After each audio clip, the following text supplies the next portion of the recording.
What's up, everybody? I hope y'all ready to get into the show tonight. It's a late night one, so y'all know it's gonna be real fun. Hopefully, y'all ready to get into it. Let's do it, baby. You're talking about Jalen Miro and the Pips? The perfect weak side linebacker, right? Put him next to the mic. I'm not going to take up a lot of time, but I want to say that I'm excited about what. Okay, forgive me, my brother. What's on your mind? Oh, I'm good. I'm just still sorry for all the other content creators now that we have this mega star back in our presence. Let's go, man. Let's go. I hope y'all ready for it because I got some juicy stuff to talk about tonight, man. How y'all feeling? Look at the numbers, man. Y'all in here deep tonight, man. 54 in the chat already. Are y'all really? That's how y'all feeling tonight? That's how y'all feeling? 54 in the chat already on YouTube. We got 134 in the chat on Twitter. And then we got one in the chat on Facebook, man. Make sure if you're on Facebook, hit a reaction. It really helps the algorithm on Facebook. If you're on YouTube, don't forget to hit that like. Don't forget to hit that thumbs up. And then also on Twitter, if you could, just retweet it. Retweet it for your boy. You're on X, retweet, repost. Greatly appreciated. Drop a comment too. I've been able to go back and see some of the comments during the live stream. So I appreciate y'all for pulling up tonight, man. Little chill vibe we got going tonight, man. Chill vibe we got going tonight. It's a conversation. I want to open up the phone lines tonight, but I have this idea. I've been doing a little research. I've been looking around, searching, and there has been y'all know I've had this theory, and there are talks around, some of the circles that I talk in, and I want y'all to enjoy this conversation tonight because to me this is the beauty of Kalen DeBoer's approach to how he wants to continue to build his legacy, and his proven method of creating a winning environment and culture at any program that he's been at is going to be consistent because of some of the things that's happening right now. And I want y'all to think about this. We gotta really dive. Bama Nation, even the ones that aren't Bama fans, I think you all going to find this interesting because we might see more of this happen in the near future when it comes to college and pro sports, right? As NIL and portal rules continue to change, right? As we see the committee and the powers to be continue to make adjustments. Well, we haven't seen many adjustments yet, but they're going to be forced to make adjustments, or we'll see some crazy dramatic changes that's going to end football as we know it. But coming to think of it, man, I did some thinking, and man, I got some stuff for y'all tonight. So before we get into the conversation, I want to give y'all the opportunity again to be, if y'all want to continue to support the network, y'all are doing great. Y'all are doing great. But we have opportunities to support in other ways. So if you want to be a co-sponsor of tonight's stream, I was going to do a members only, but I think this is cool. We can have this conversation. What's up, Rico? Big bro Rico, man. We got a huge announcement, and I love that picture. I love that picture, bro. That's crazy. That's crazy right there. I love that picture, man. I love that picture. But yeah, let's do a roll call, man. My boy Zack in the chat. Mary J is in here. Davin, what's good? Susan, late night crew in this mug. Sean, what's good, bro? Bama King, I see you, man. Jordan, what's good, little bro? William, I see you. Shawnee, me Jamaican Queen in the chat. How you doing, sister? Good to see you. Late night crew. We out here. Listen, it's about to be 11 o'clock. Well, it's 11 on the East Coast, so we're gonna see who really up and really trying to hear this news, because I think this is a good conversation y'all not gonna want to miss. And it involves something that a lot of the naysayers and the doubters and the fair weather fans, they've been crying about it. But I think there's a more realistic plan, not to that's going to give them credit, but this is something that I think Kalen DeBoer might have seen, Nick Saban might have seen, and as a collective, they saw that this was an opportunity not to just make these decisions and move forward with Alabama, the next phase of Alabama, but to set up some future opportunities and perspective margins, should I say, for marketing when it comes to the Alabama brand and this new competitive era of college football and recruiting. So I'm gonna get into this conversation. What you're talking about, Smook, Matt, I'm gonna tell you in a little bit, bro. We just getting everybody all cozy, getting all settled in. Jumbo 97, what's good, my guy? Who else is in here? What's up, Jason? My brother. I came in and checked in. Y'all was over there acting up tonight. Y'all ain't got no home training over there at HOF. I need y'all to we're gonna do some. I'm just playing.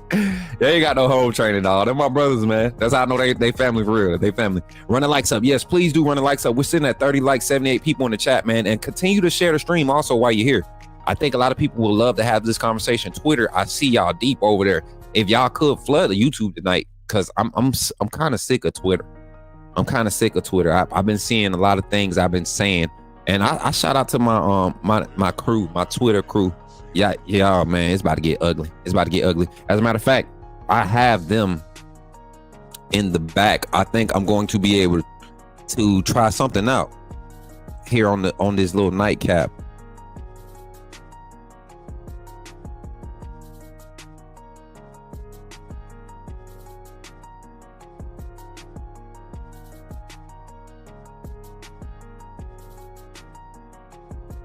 All right, so we about to get this.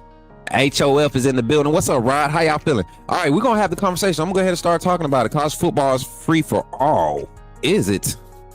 Is it? Give us college football or give us death is what they said. Name tag applied for. A side note, no more mid-major road trips in December, please, NATO's. Nah, I think we need them. This is a NATO strategy, man.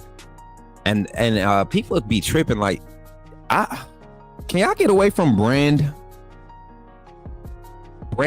and skill association or brand and product association now with college athletics, especially like for basketball. Like basketball is a sport, man. Alabama could go down to play CVCC, Chattahoochee Valley Community College, back home where I'm from, and them boys, we got athletes in that area that probably get these D1 athletes a run. These D1 basketball players run on the court. So basketball is a little different. Let's not look at this game as a bad thing. This is a good test for us.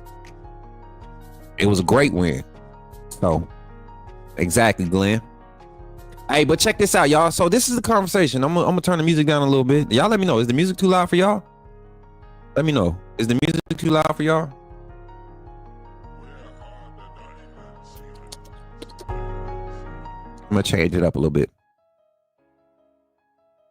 Look tired. I am, man. I've been working all day, bro. This is my third live today, and I'm not exhausted. Like I'm not frustrated, tired. I worked today. Y'all think I just be getting in front of the camera and recording? Like I slick. Tell them, Jason, we slick got to be reporters to produce quality. What y'all are asking for, which y'all deserve, the truth, the quality. You know what I'm saying? Enough information to stay in the right mindset and have a better perspective of how to perceive your organization is something that you support. You know, a lot of y'all don't realize how much time and effort y'all put and energy y'all put into supporting Bama football, man. It ain't always about a dollar amount. Emotions take tolls too, man. Hey, but here we are tonight, man. Let's have this conversation tonight. All right. So there's been a conversation about Alabama making some coaching changes, right? And we got to be real careful when we have this conversation tonight, because I don't want to put nothing in nobody's ear as if I'm saying this is going to happen. But Coach Smook had a theory about a certain business decision a few days ago, and now that it's all played out, does Coach Smook seem crazy now? Y'all know what I'm talking about, the business decision from Monday, and look what happened in less than 24 hours. So I want to talk about this, and I want y'all to think. So everybody's been complaining about the coaching staff, you know, especially the offense coordinator, Nick Sheridan. People have been calling for Kane Womack, the defensive coordinator. Some people have even gone as far as saying that Kalen DeBoer is going to cut it, which is crazy. All three thoughts to me are asinine, right? They are, what was the word? What was our word? Did we come up? All three words symbolize buffoonery, and we will not stand for this. All right. But with some of the things that I was able to go and research and start digging up, I'm starting to think that what my theory is, with the addition of a new coach in this offseason, I think we're adding a coach. I don't think nobody leaves. If there is one, it's not one that's intricate to what the development of this team needs to be for the next phase. Right? So I think we're adding a coach to the staff. I think that coach, and I'm not going to say the name yet. I want y'all to just look at a story I found. I'm not going to say the name. I'm going to reveal the name here. I'm going to reveal it. Let me show you.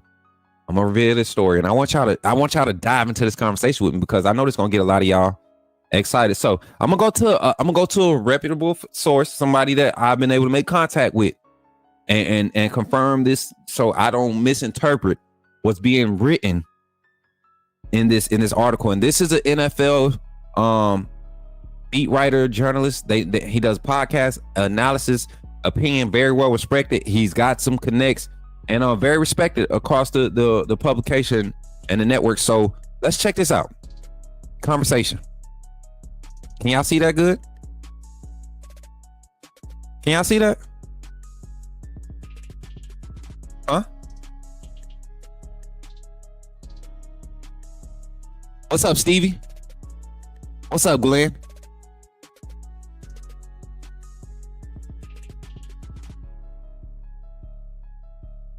Oh yeah, that part too, Glenn.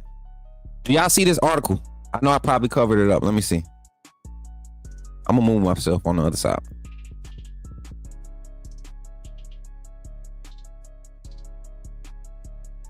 Check it out. So this is the story. And I want y'all to see Mookie Alexander. I was able to go check his Twitter. You go check his following. A lot of people respect his opinion. And he's been very accurate. I went back and I started reading a lot of stuff he's been covering weeks prior to Seattle playing, and a lot of his insight and takes on the motive that the front office, they've been very accurate and on point. So I kind of just went to reading Seattle, thinking about moving on from Ryan Grubb after one season. It's a realistic thing. You read the story of Seattle Seahawks. You saw how they lost this past Sunday. Ryan Grubb was a big name to local football fans due to his success at University of Washington. They tell a story about his success with Kalen DeBoer at Washington. His transition.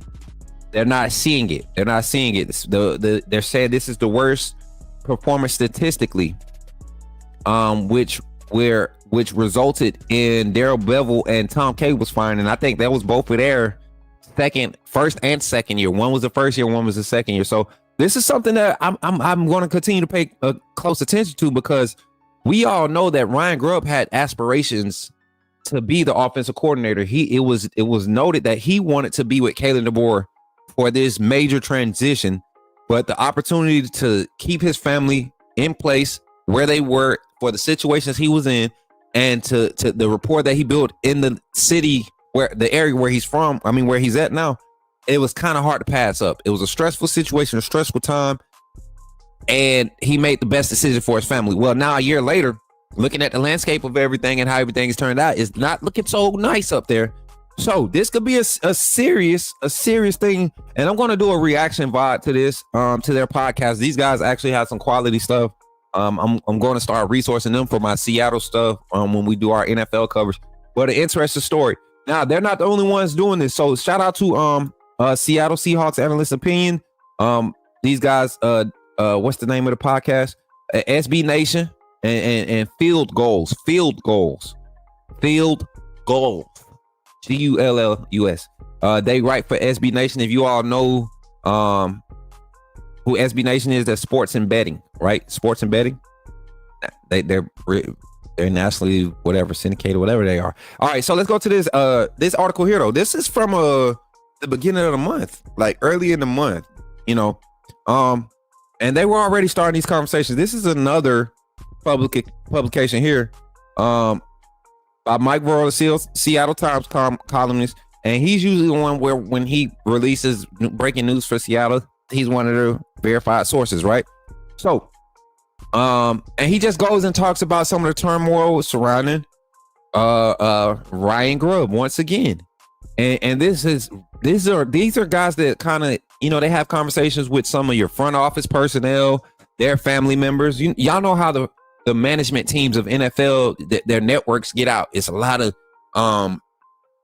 mingling parties and donation drives and all of these things, charity banquets and all of this stuff that they get it to talking, where the political people, the people in the government seats and all of that, they get to talking, they mingle, right?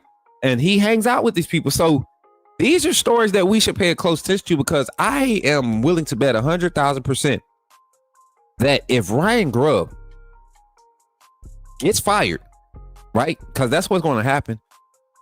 They're not going to let him step down. You're not going to let a coordinator step down from your organization. That's just not how you do it. But they're going to have to release him, fire him, aka fire him. I guarantee you, he's on the first plane out of Washington to Tuscaloosa, Alabama, and therefore we have a situation where Nick Sheridan gets moved back to the tight end coach where he was originally supposed to be.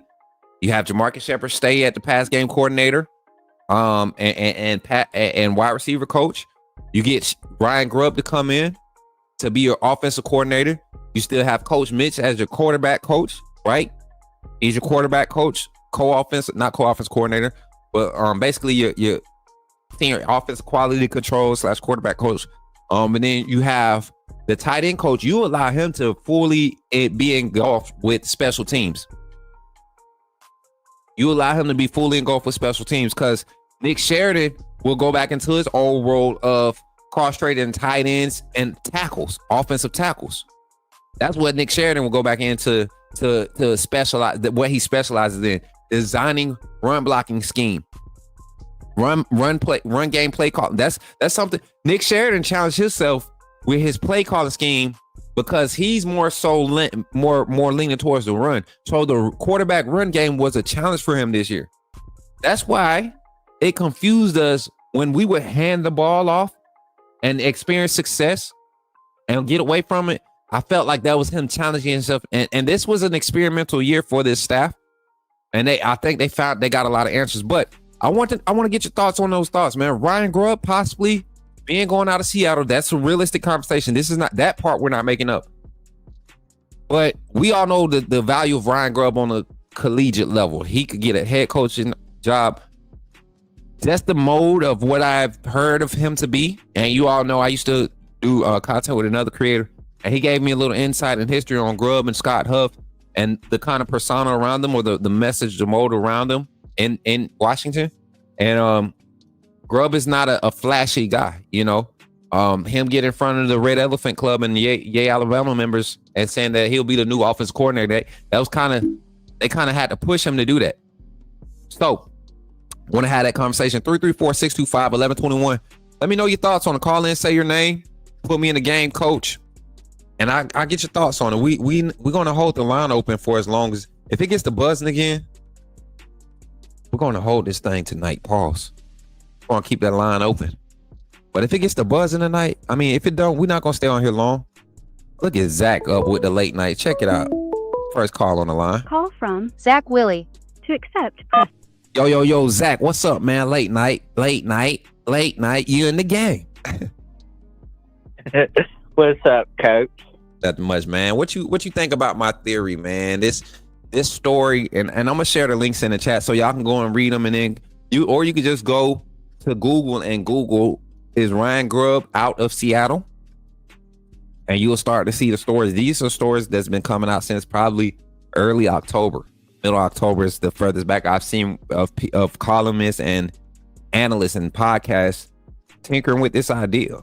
So what do you think about this idea? And then what could that do for Alabama in the next phase of the DeBoer era? Yeah. I would be all for it. And I'll say this. I would have to eat my words, I said this morning, but hey, I would take that lick, eat my words, give my condolences to Ryan Grubb and everything. I wasn't taking shots at him or his family. I was just speaking from a point that it made more sense for him to go to Seattle because his family was already settled there. They was probably offering him more money than he would make at Alabama at the time, and so, he made the best business decision for himself and his family. Mm-hmm. Okay. And And I see somebody in here, purple Orca. So the Grubb to Wazoo head coach that got shot down while he was at Washington. That's not in his interest. That program is not going to give him the assets, nor just know that that's been shot down purple. But good thought, good try. Wade's World says would be dope, but don't want to set my expectations on it. I'm not asking y'all to set y'all expectations. I'm just asking y'all to be ready for the narrative, because there is real talks that Ryan Grubb is out of Seattle. Like they're and they're not even, if they make the playoffs, they have to win this Sunday coming up against the Vikings, who are hot right now. They're humming. They got to win against the Vikings. I think that's who they play this coming Sunday. Who is they? Let me see. But yeah, Zach, I mean that would look, to me, that would look nice for Bama going into phase 2.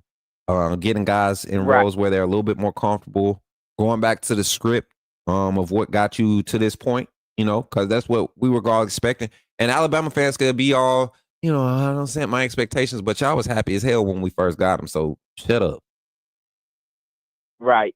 Ryan Grubb would have made a amazing OC here at Alabama, but a better opportunity came up, and he tried it. If he does get fired and he wants to come back to Alabama and give it a shot with Coach KD, I'm sure Coach KD would welcome them back with open arms. There's no question. That's an automatic. There's no question about that part. I just want people to be like, I want y'all to be aware of this. Like, this is a real thing, and I don't think Grubb will hesitate to come back. He made it known that he wanted to be at Alabama for this transition with Coach Kalen Board. That was like a true desire of his. And even when the articles kind of outlined his introduction, like when they did an interview after he got announced as the offensive coordinator for Seattle, they outlined it, and they was, he kind of highlighted that it was important, to try and see someone who poured into his career so much see that transition through. But the situation just presented itself for him to, take advantage. And then also there were some other business factors that the rest of the coaching staff had to take gambles that committed and that showed up. Even they ended their contracts with Washington. They made their announcements to Washington and showed up to Alabama without even fully signing like staff contracts. They were working, without pay basically. So not everybody was in a position to do that and be comfortable with it. And Grubb didn't have a guaranteed number or figure on the table. This was in a transitional stage. You had a lot of change with your board members, your boosters, and your trustees. So it was a very questionable, unstable phase, and it required a certain type of mentality or position for your families. Same thing with Huff.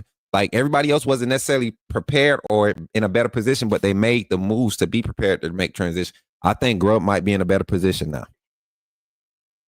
Right.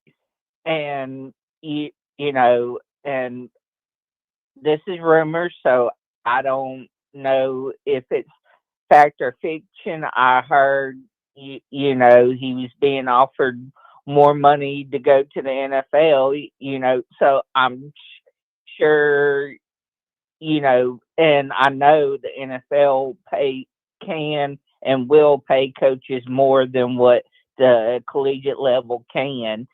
So, it made sense for him to go test those waters to see where he stood at an NFL level, to see if he was ready to take that next step. Facts. And so he did everything he thought was right for him in the moment.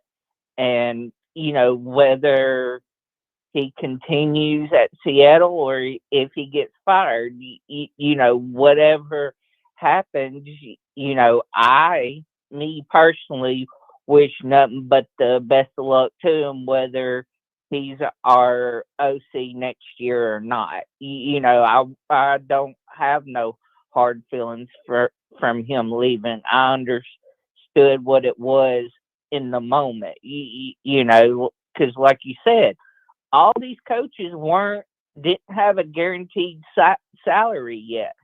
That didn't happen until, if I'm not mistaken, around spring or after spring. It was right before they kicked off spring ball. I think it was because Grubb took the job at the end of January, I believe.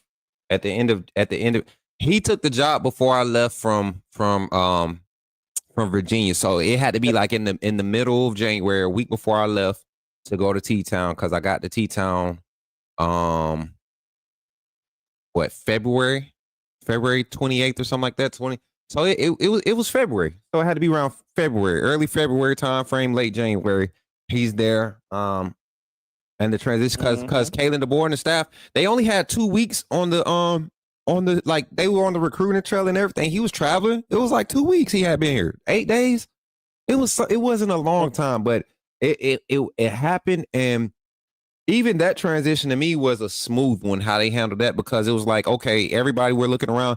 I didn't hear any other names coming up for offensive coordinator. I felt like Kalen DeBoer kind of had a contingency already set in place. They already had offensive line targets, you know, because Scott Huff was being rumored to go on and take a head coaching job elsewhere anyways, even before the Alabama position came open. So it's a good conversation to speculate and think on as we go forward. But Zach, final thoughts, man. What you think, man? Do you think Alabama necessarily, do we need a coaching change, or is this staff equipped right now to continue to grow from the level we are planning to end it, you know, from the stage of 9-3? Can we grow from 9-3 with this staff? Can we be 10-2, 11-1, 12-0 next year with this staff? I think we can. Now with Ron, if Ron Grubb was to leave Seattle and come to Tuscaloosa, now I would be a lot more confident in that, but I'd still have faith in Coach KD and this staff to produce a better result next season, but because of the talent that we have coming back next season and our recruits that we got coming in. Right. 100%, man. Well, I appreciate you for calling in, Zach. I'm gonna get into these comments. I'm seeing some crazy talk in the chat, so I'm about to get active. Let's get to it, man. Roll Tide, my boy. All right, roll Tide. Yes, sir. My guy Zach, man, always chopping it up on the line. Phone line is open again. Listen, I see some comments. I'm ready to clap back. So, O coordinator and D line needs a change. How? Why? I need you to call in, Chris. Tell me why. Tell me why. And you got 30 seconds to make some viable and statistical, factual backings for these claims. I like Nick Sheridan. Play calling. For a first year play caller with a whole new tool, I guarantee you, any man in here, first time using a chainsaw, was it a smooth operation? Fellas, the first time you cut grass when you was a teenager, hopefully y'all was cutting grass as a, you know, young preteen teen. Were your lines straight the whole yard? See, I had to start cutting in the backyard. I couldn't even cut the front yard the first 2 times I cut grass. I was 10 years old. Pops put us out there. Had an allergic breakout and everything because I'm allergic to fresh cut grass and pollen. Yeah, so maybe not enough Starbucks in Bama for him. They literally have like 2 on campus. they have one on McFarland. Purple, I think you should just go to sleep, man. I don't think this live chat is for you tonight. I think you should just drop a like and take it on in, buddy. You're missing tonight badly. What's up, Carrito? He said, Chris Miller, I don't know what good OC is on the market right now. I mean, how are we not saying, how's Nick Sheridan not a good OC? Let's make that. Let's try to make that an argument first. Let's try to make that argument. Caleb Taylor said Ryan Grubb back at Bama will be awesome. NFL, a different animal. Love what he did with Michael Penix. I mean, not just with Michael Penix. Horton, I forget the freaking Fresno State quarterback too. You know, Nick Sheridan had a huge part of development of that quarterback at Fresno State the second year. He was more so the QB coach there. Hey, it helped out, man. You got to think his wife was, I think, wasn't she like a politician or a House seat member or something like that? She was gonna have to be traveling. This is like her last year in the office or whatever. I can't remember the story around the whole family situation, but I know like his daughter had just enrolled at Washington, or it was a lot of different like personal factors, family factors that said just sit here. Let's get through this year. Let's get through this. There's a lot going on. Let's sit here. Let's not put too much on ourselves. Let's see how Coach DeBoer handles it. Let's see how that year goes down there. Let's just kind of weigh our options. Let's focus on this part of it, and then we can handle it when we get there. Phone call on the line, 205. Let's see who it is. Call from Jordan, put me in the game, coach. to accept. Yo, Jordan, what's up, man? You in the game? Talk to me, man. What's good, coach? How you doing? Man, I'm chilling, bro. You hear the vibes. We chilling. We active, but we chilling. Yes, sir. Hey, but before we get to talking, Jordan, we got 150 people in the chat right now. Can we get up to 75 likes before the end of Jordan's phone call? Can we do that? Can we do that, chat? I would greatly appreciate it. But Jordan, talk to me, man. What's your thoughts on this? I'm starting a little fire right now because people are going to go start looking for these articles, right? And they're going to start. Ryan Grubb might. I don't hear nobody talking about it, but the Seattle guys being out.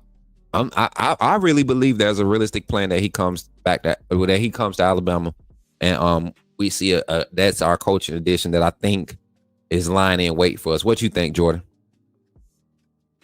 You know, it's crazy that you brought this up because I was watching the Seahawks and I think it was Packers. Mm-hmm. I was watching that game on Sunday, and my thought the whole time was Ryan Grubb in the NFL not gonna cut it. You said what now? So, I'm sorry. My headphones went totally out. I freaking froze. You said Ryan Grubb's going to be what? like my thought the whole time during that game was Ryan Grubb in the NFL not gonna cut it.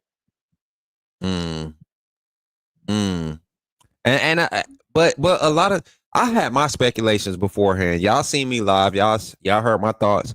I just felt like it was a different mode of play calling that was required for the NFL level. That's why you see a lot of those guys.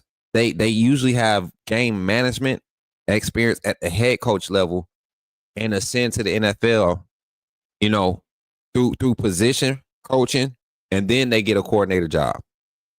Or no, wait, not head coaches. They usually go from coordinators to position coach jobs, then coordinator jobs, because they usually get an opportunity to kind of get a feel. And then once you get a year under your belt, you kind of have a little bit more of a feel for how you need to do it to adjust to the NFL style. And then that's when you create value to move around amongst the NFL ranks. But I think Ryan Grubb is one of your college tenure coaches, like specialized at the college level.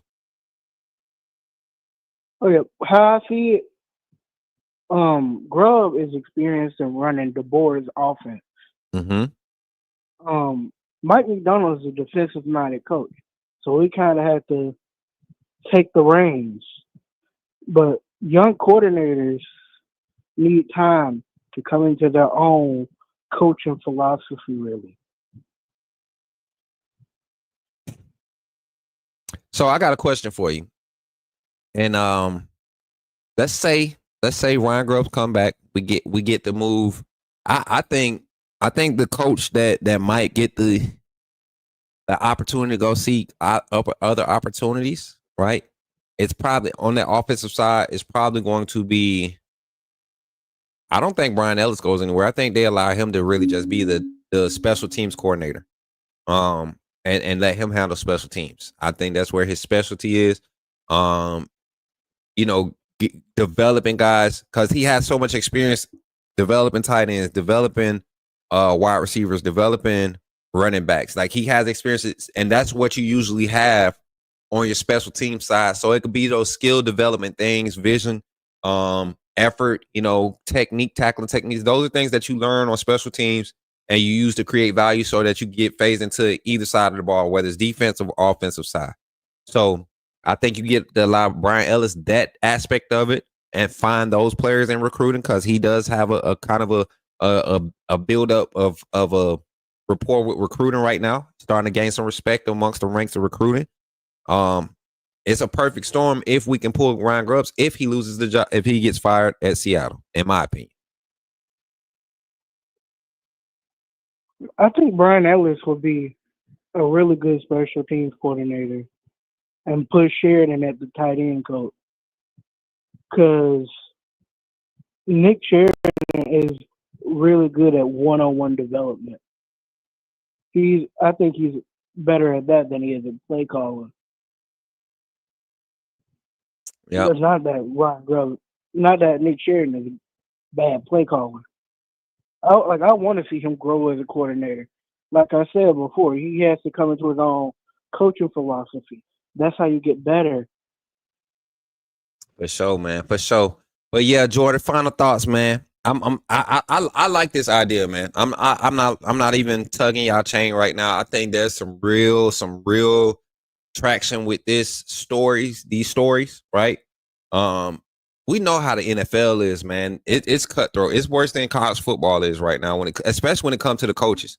We've seen first-year coaches get fired 5-6 games into the season in the past 2 or 3 years. Like, we've seen that type of craziness at the NFL level. If they do it to head coaches, don't think they won't hesitate to do it to a first-year coordinator from the college ranks. It might be the best thing for Grubb, you know. And like I said, I think people will be more so after him for, a head coach position, but I think he will be, ready to come back to something more comfortable for at least 2 or 3 years before he looks at another move. See, the Washington thing, him leaving Washington to come here wouldn't be a move. He never left Washington, So this would be a move. I don't think he'll be looking to move again in the next year or two. It will be a 3 or 4 year stint.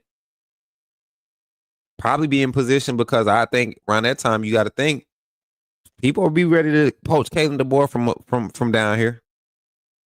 Now you might have a conversation where you got a situation. Is Kane Womack still here? Is he, slot left seat, right seat to the head coaching job? Ryan Grubb, if we get him, is it him? Is it Shep?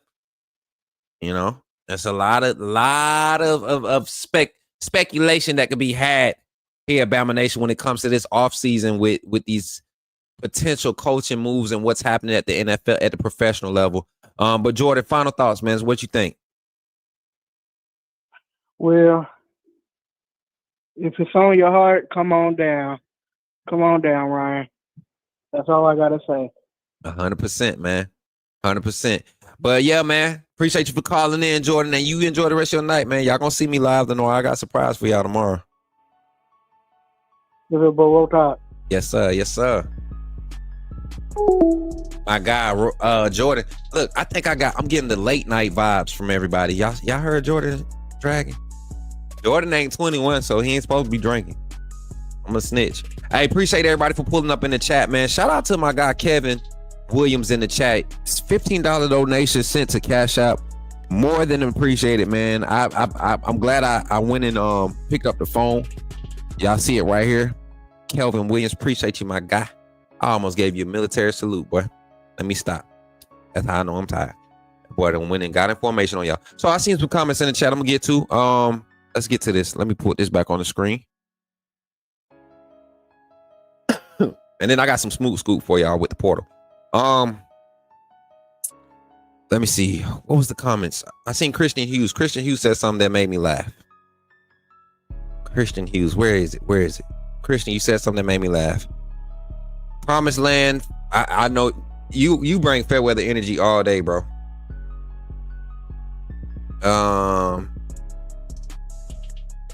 It'd be like not like stuff that don't even warrant fair weatherness. You bring the fair weather energy. Where we at? Smook, I like your thoughts process. Let's get Coach DeBoer's OG coaching squad back together. Roll Huskies. Not even that, man. I think it's more so a comfortability factor, knowing that you're about to phase into the real what you want to put out there for Alabama's offensive production as far as the product on the field. And I got another phone call on. Let's see who it is. Call from Sharif. Who? to accept. Yo, what's up? You in the game with Coach Smook. Who is this on the line? Sharif, man. What up, Coach Smook? You said Sharif? Yes, sir. All right, welcome to the show, man. What's up? How you feeling tonight, brother? I'm all right. What about yourself? I'm doing what I'm doing when I'm doing it, baby. But yeah, man, what you think, man? I got this whole theory behind this Ryan Grubb situation, and y'all people always doubt me until stuff start rolling in, and they wanna be in my inbox, man. What you know now? Like, I told y'all what I knew. I mean, it will be a great tradition to have him back. But again, I seen someone in the chat was like, he had many times to come to Tuscaloosa, but he chose to turn it down. It's just like the players. If you don't want to be here, don't even waste your time coming, bro. That's just how I feel.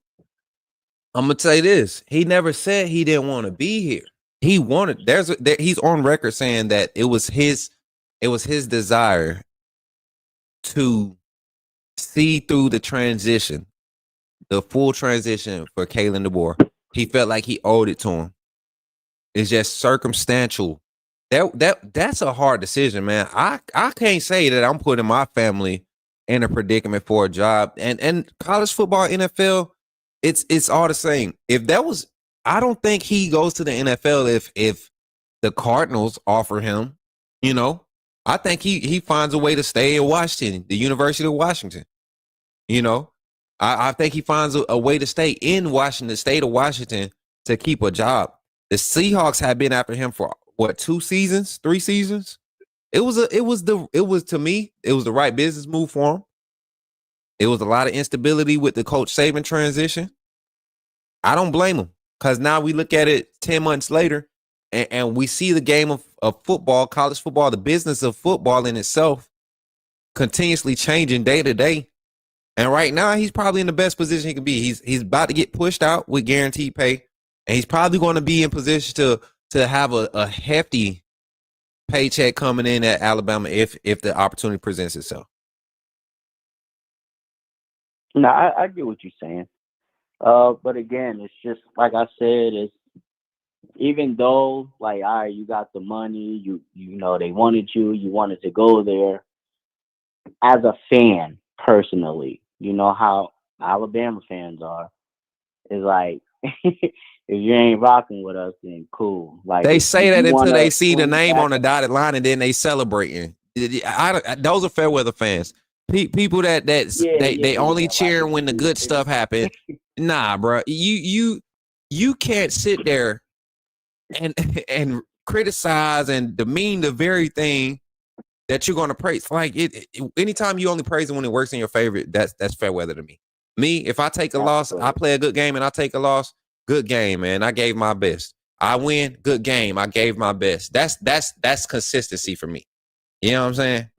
And I feel like when you have a product like Alabama has, there's no reason to be fair weather like some of our fans are. That's just my take on it. That's my personal feelings. Okay. So I got a question for you about this NIL and portal and people moving. So do you feel like, I'm sure you talked about this a couple of times on your show, but just to reiterate, do you feel like it's making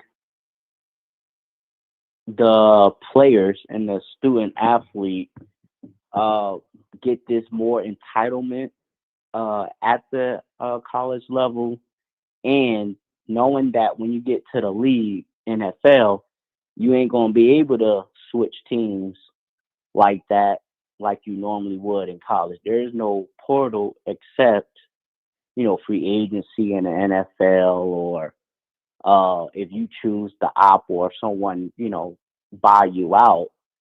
Do you feel like we're getting comfortable with that? Like, kids moving around, and when you get to the league, they're like, oh, nah, we paying y'all big money. We ain't doing that. That's kind of like a tricky question, because I think there will be a era soon right? NIL, where players start to see how toxic the portal is going to affect their value, right? Because that's what they're building in college. Like they're being forced to build a business portfolio. And when you're talking about successful brands, trademarks, organizations, right? Evolution and change are two different things. That's the progression and change are two different things. Progression means you're progressing. That means you're creating a better product, right? Change means you're trying different products. Not taking a product that you have and developing it and making it better, but you're trying different products. You're changing. That's what players are doing with their resume right now. Imagine, right? Say the NFL is Fortune 500.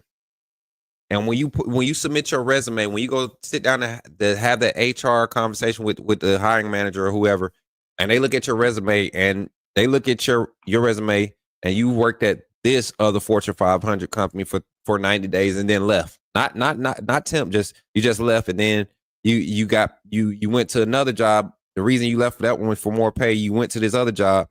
You was there for 4 months and then left. You know, like those don't. You don't get management level position jobs. You don't get important roles with that type of resume. So they're going to start. We had a caller the other day, Saran. He talked about how the NFL is stepping in because it's lessening the value on the development curve. They're not able to evaluate these guys fully developed because of the portal, the NIL. They're going to step in. So I guess to answer your question, it's affecting it because even the NFL is starting to say, something needs to be done before it gets out of hand, and we can't even produce our product anymore.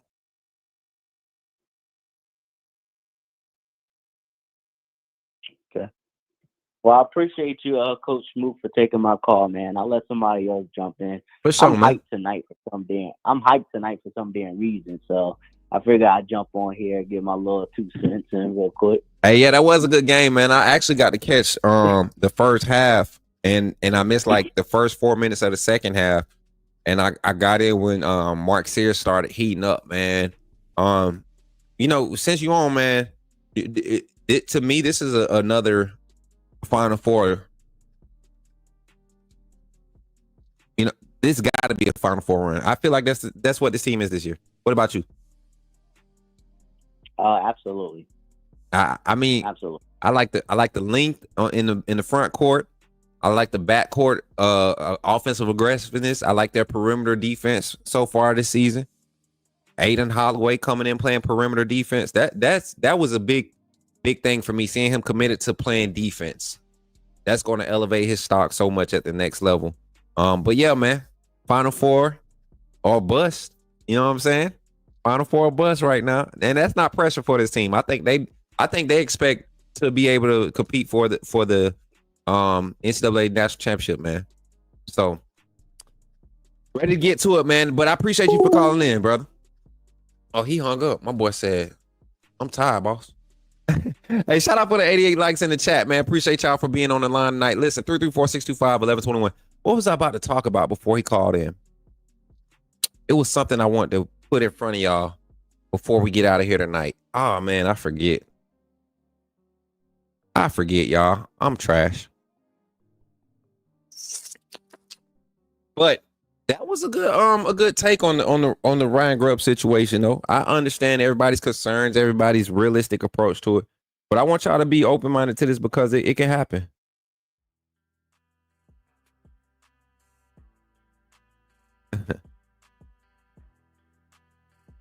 But yeah, I got some scoop I'm gonna reveal to y'all, give y'all on the porter here after this phone call. From Wow. to accept. Yo, what's up, man? You in the game? What's your name? It's Twan. Twan? Yep. All right, man. Hey, for real quick before we get into the conversation, can you turn the stream down in the background? We can hear it.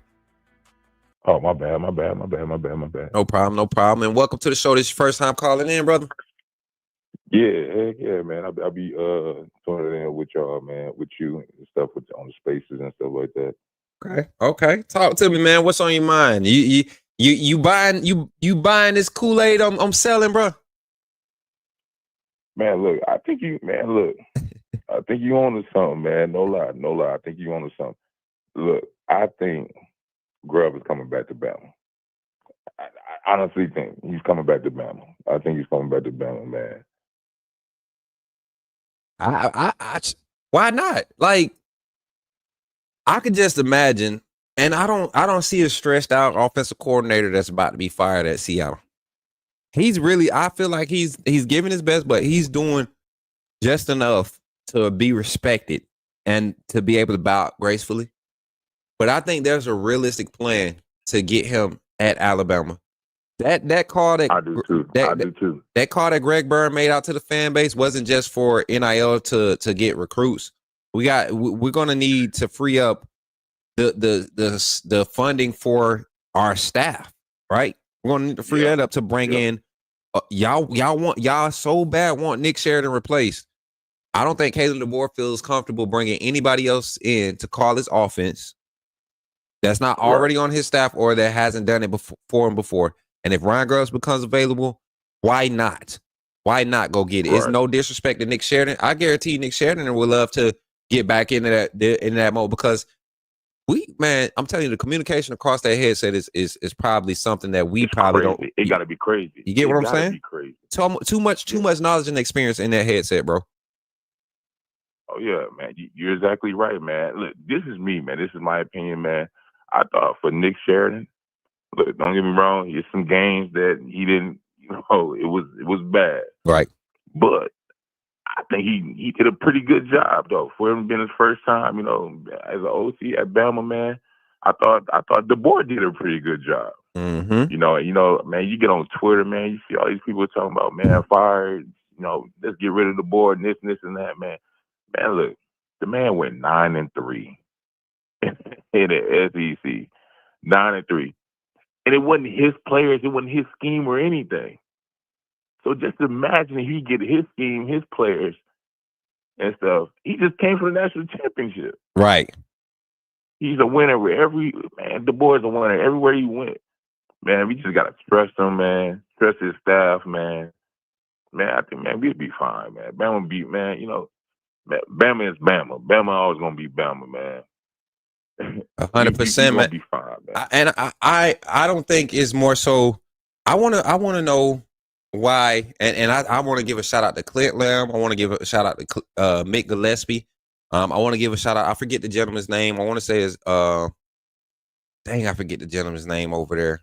But I've seen some clips and some things circulating about they're changing their wording and they're using words. They're choosing their words wisely on labeling this phase of the Saban DeBoer transition. And I don't like when people call this a rebuild. Right. I don't think it's a rebuild. It can't be a rebuild. A rebuild, you have to tear down, right? You have to tear down, and you usually start with a lower foundation. Then you create a foundation, and it's usually lower than where you left from the previous year. I look at our record. Right. I look at our record from last year. What we end the season 11-2, right? Yeah. We're in a position to play the same amount of games. We're in a position to where we lost a game that was decided by one score. Last year we won a game that was decided by one score, and we lost a game that was decided by one score last year. So it's kind of like we had the same results from last year, this year. So it's not a rebuild. This is like a transition. We switched drivers. Yeah. He stayed at the same speed limit to kind of get used to it, right? We was going about 85 when Saban was driving. Now he done drove a good lap at 85. Now he know what he need to do when he pull over to this pit stop. Mm-hmm. Yeah, man. I think, man, like come next year, man. We get all these teams. We played it on the road, man. We get them at the crib. I think we're gonna be fine, man. Right. I'm gonna tell you this. I'm gonna tell you this. Who I want to see though. If we get Grubb back, I want to see Mac with him. Mac Austin? I mean Austin Mac. Huh? Talking about Austin Mac. Yeah, I want to see. I don't, man. I don't, and I'm gonna tell you why.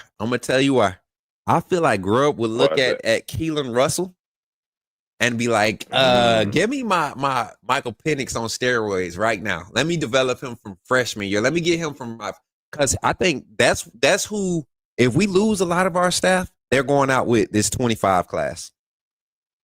Yeah. That's what I think. I think this Washington Kalen DeBoer era staff, when we start losing coordinators and stuff, is going to be because they're going out with this 25 class.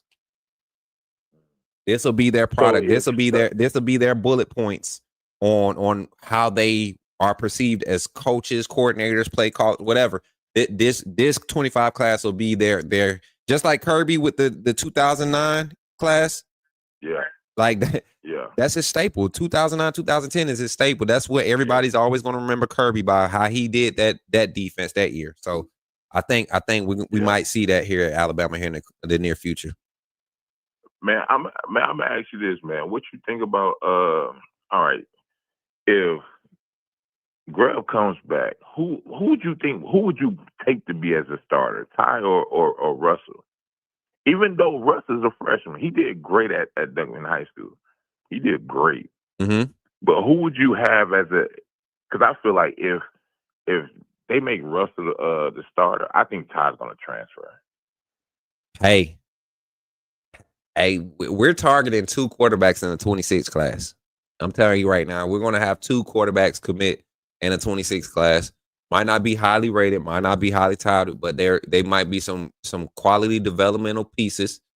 You know, I think Mac is not going anywhere to his last year eligibility. There are certain players that can go and play 1 year in the perfect system, and that's all they need to really solidify themselves at the next level. Ty Simpson is one of those players. I think he sticks it out next year. He's already graduated. Mm-hmm. I think he'll stick it out this year, and he'll use that final year of eligibility. If he's not the starter, if he doesn't see the numbers he wants to see, I think he uses that year to transfer. And we know Ty Simpson's dad has plenty of connections, but I've been told and I've seen conversations and been around conversations where his dad, their family is big on, finishing the job. He didn't come to be just a quarterback. You know what I'm saying? And mm-hmm. I've seen players go through college careers and get 1 year and they're still on NFL rosters as quality backups, and they end up having better stats than the season starter. So Ty Simpson might have the easy path to being the great quarterback that I think he's going to be at the end of the day. All right. A lot of tread on the man. time. Right. Man, look, I appreciate you taking my call, man. What you doing, man, is great, man, for the community, man, for the fan base at Alabama, man. Man, keep doing what you're doing, man. I'm going to keep watching. I'm going to keep supporting, man. Roll Tide, man. Roll Tide, bro. I appreciate you for calling in, Twan. And don't forget, man, if you ain't got that wristband, bro, go ahead and get that wristband. We got some members only content tomorrow I'm gonna be live with. So if you ain't got no wristband, you might miss out the first half of tomorrow's live. All right, bet, man. I got you. For sure, man. Appreciate you, man. And you have a good night, brother. Yes, sir. Yes, sir. Man, vibes tonight, man. Y'all surprise me every time I do something like this. Y'all know sometimes I'll go live, right? And I asked the mods to put the information out on socials, and I think I seen a few of them share. But I go live sometimes hoping that I can be, a little bit of viewership, just small, especially like. But then I could get done quick and then edit it and put out clips. But when y'all get in, y'all know I like to talk to y'all, so it ends up going not left. It just ends up being a full blown out show. And if that's what y'all appreciate and love, that's what I'm gonna do. But I want to give a shout out to some moderators that's putting in work right now. Mods, if you're a moderator in the community, a community mod, meaning pass the page, where you can find it at, go check the Purple app. Go check the Purple app real quick and check in. If you didn't see that message, I need to see some. But I want to give a shout out to Zack. I want to give a shout out to Zack for moderating both sides of the map. I mean, both sides of the fence tonight. Discord and in the live chat. All right. Shout out to my sister Shanae Hudson. Appreciate you for moderating tonight. And the little bro Jordan, man, in the chat. And then I see some in the chat, some moderators in the chat that's commenting. They're probably not active in Discord right now. Let me see who I see, man. I think I seen Davin, one of my moderators in the chat, getting active. Let me see who else. Wait, Davin's not even a mod yet. Davin's not even a mod yet. What are we doing here? And I think I seen Wade in here earlier, right? I seen Wade in here earlier. Yeah. Davin not a mod. What are we doing? Mac Jones, perfect example. Facts. For just for conversational purposes, man. I'm telling you. And Ty Simpson to me is better than Mac Jones. We had 100 likes, y'all. Y'all tweaking. Y'all tweaking. Y'all be acting up. Y'all really be acting up. I'm not gonna throw no horns on because some of y'all might be watching on big screens, and I don't want your girlfriends, fellas. I don't want your girlfriend coming in there kicking you upside your head because you got the TV up loud and I got this horn going off. You know what I'm saying? I would never do anything like that ever. That would be crazy.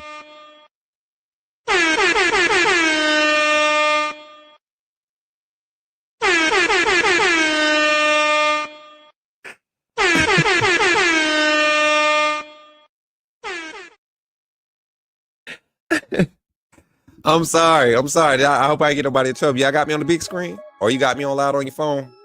You ain't got no headphones in? Or is some of y'all single like me and cuddle up by yourself? Tell the truth, shame the devil. Hey, nah, for real. Thank y'all for the 100 likes on the stream, man. We're actually at 103. Thank y'all, man. 100%. And I'm excited. Y'all know I am. But I am tired. My body is tired. But guess what? The show must go on. So if y'all want to call in 334-625-1121. Let me see. Where's my thank you banner? I can't find my thank you banner.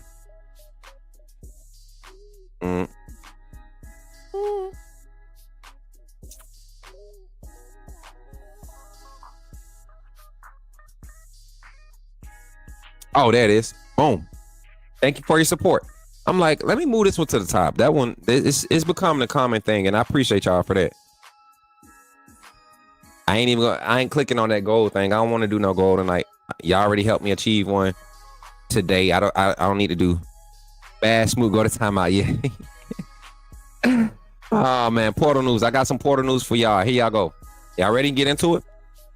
Let's talk about it. Let's talk about it. I'm gonna turn the music off for this. So, as you all know, the transfer from Miami, Isaiah Horton has announced that he has made plans and submitted his paperwork. He's done the paperwork to enter into the portal. I have very good sources saying that the Miami, the admissions or whoever that handles that paperwork, they submit the paperwork to the NCAA. School signs off on it. Miami basically waited until the last minute to go ahead and just approve it and actually allow him to be visible. Now we're making contact. Things are moving swift. He has a serious desire to get here and get active. He wants to. He's a student of the game. Isaiah Horton is a quality wide receiver. Miami was expecting this young man to be wide receiver one. His connection with Jamarcus Shepard, Jatavius Sanders, and also a lot of people are not going to believe this, man, but Courtney Morgan has those ties to that university and to the area, the regions in South Florida. Courtney Morgan has a lot of pull down here. So it's not crazy to get into the people that's kind of, was having him kind of shackled and kind of moved them out the way when you got the likes of a Courtney Morgan in the mix. So Isaiah Horton looking real nice. Y'all saw that we got Kelby Collins. That was somebody that I called out last week. I said that would be a good addition if he was serious about hitting the portal. He hit the portal. I knew it would be a matter of time before. He was an Alabama recruit. Should have been a Saban commit if we're being honest. We was close to having him. But Kelby Collins here, great. Utah cornerback, y'all. We talked about that closing out. Well, no, we didn't talk about that here. We talked about that in the HOC's Twitter space. We talked about that. I gave my eval on him. I think we're getting a steal. We're getting a steal for him to jump out that quick and commit to Bama. That tells me one and two things. That Monty Jackson is going to the league. Jalen Mbakwe is probably going to be your rover. And Xavier Brown is going to be at boundary corner. We're going to see a lot of movement at that 3 corner spot, rover, and the 1-2 corner, boundary and ISO corner spot. Going to see a lot of rotation. You go look at Kane Womack's style of play calling, what he wanted in his secondary. You see a 6-7 man rotation, kind of like what we saw this season before the injury. So Great excitement around portal for Alabama. Now, a lot of people have this idea, right? And I'm gonna I got to continue to shout out this the HOC, man, and we're making a huge announcement here soon. But got to continue to shout those guys out because there was another conversation we had, and we've been kind of talking about this here on the Coach Swoon Network. Everybody keeps talking about defensive linemen. We need defensive linemen. Well, I want y'all to stop getting in this idea that SEC ball is there's a lot of separation. Now, you have more good teams, right? In the SEC, you have more players in the SEC, first group players that's going to separate themselves when it comes to first group. But we're getting into a day and age where you have to have quality depth. And to sit here and say that you have quality depth that is displayed throughout the SEC week in and week out, that in itself is not a true statement. Level of competition might be there, the brand name, the logos, and all of that might be there, but the level and the spread of talent is a lot more even in the SEC, and it's not that it's diminished, but it's a lot more level with the rest of college football, right? Still a little hedgeway, but it's a lot more level with the head. That's why you see your top one, your 1 and 2 teams in most of these conferences being able to come in and compete with the SEC now, right? Because the talent spread is there. So, and I'm saying that to say this. Do not expect Alabama's the anatomical makeup of Alabama's front, their linebackers, the defense, they're not expected to stay the same and to get the same production. Everybody's getting smaller, but the powerhouses, Georgia, Alabama, right? South Carolina got smaller up front. They got slimmer. They got 300-pounders that play their nose and tackle positions. Everybody else is 280, 270. Right? They're not huge. Michigan did the same thing. Michigan was not huge up front. A lot of solid guys, 255 plus, 260 plus across the front. They're 3-man front, basically what we call our 4-2-5, but it's really a 3-3-5 with personnel, 3 down linemen, 4 linebackers on the field, 3 linebackers on the field, and then 5 DBs is the personnel group in 3-3-5, but we have it set up alignment-wise as a 4-2-5 because we walk a linebacker down, and he basically is playing a stand-up defensive end, our wolf. Your bandit is your true defensive end. We've talked about this before. So you look at the makeup, Cavante, Henry, Steven Boomer. You got Asaya Faga is going to be on that roster. You got Edric Hill. You got Jordan Renard in that room. There's a lot of quality development guys that they can invest in, and I made a tweet about this. Why go out in the portal and give up all your NIL going to get guys that you see what they put on the film, right? And you're known for developing. Why not develop your guys that you have on roster?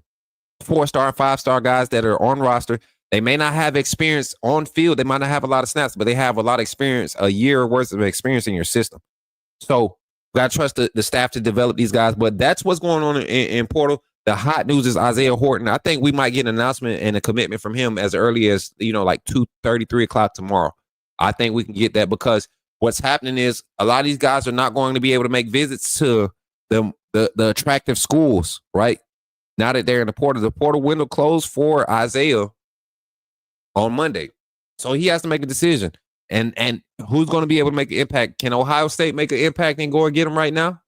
They only can throw a bag and they really can't talk to him and create no relationship. They can bring him on but they're getting ready for a playoff game. We have an advantage now. That's why when everybody's like, the Lane Kiffin, all them jumping in the portal early, go ahead. Go and spend all your money, get all these guys that aren't on these quality teams that might be waiting for a chance to show up in the playoff game because there's an injury in front of them. They can go in there and play their lights out, get known, create a name, and then they hit the portal after the playoff game, and you can't even go touch them because you done spent all your money on the guy that was at doggone McNeese State going crazy. So when everybody starts talking all this crazy stuff about Kalen DeBoer and the staff not getting in the portal, there's no need to jump to the portal so fast. These windows allow you to really go and evaluate the quality rosters, which based off the committee and based off the results of this season are the 12 teams in the playoff. So look at the strategy from that point. That's the Smook Scoop for y'all tonight, man. Hopefully that sparks some thoughts. So when y'all go and start reading some of these BS rumors that people putting out here, y'all like, man, that don't even make sense. Tell him, hey, Purple Orca, thank you for going to take a nap and waking up and coming down to earth. You know what I'm saying? That's literally it. Clemson, not a heavy portal team. They develop. The difference between us and Clemson, though, our brand is just a different. It has a lot more strength than the Clemson brand, right?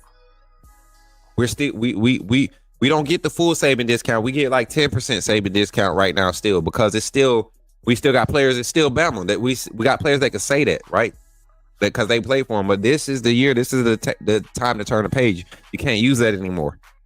9-3 is a good starting point to create some sell pitches for retaining some quality recruits.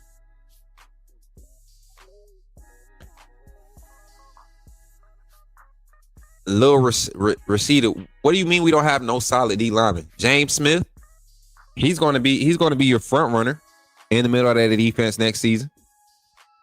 What do you mean we don't have any solid D linemen? We literally are littered. Jeremiah Beeman, littered with 4-star and 5-star guys who just haven't had an opportunity or haven't had the extensive opportunity. And we're not going to see them get a lot of reps next year. It's going to be a deep rotation of defensive line next year. Keon Keeley embracing that role to defensive end. We might have LT Overton back. LT could slide and play some tackle. You could slide James Smith into your nose tackle and let LT play defensive tackle and put a Wolf outside of him and have a serious, strong run defense that can play some solid gap contain, sound gap contain. Might not be the most dominant, but sound. That's your small lineup. But then you could go big with Jeremiah Beeman, Stephen Duma, James Smith. Like, you can go big. Like, I don't know what y'all talk about by solid defensive. What do you mean? What do you mean? Caleb Taylor, we're talking about interior linemen. We're talking about like true defensive linemen. Yanzi and Quare are basically edge rushers, outside linebackers.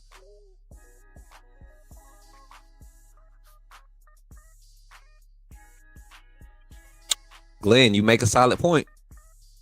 Oregon don't even have a lot of portal guys.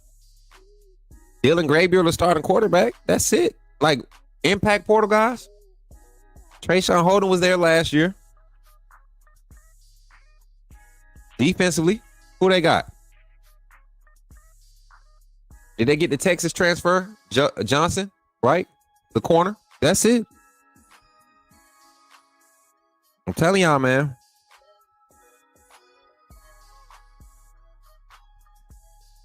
Bro, I don't think people realize that we actually have a roster full of talent.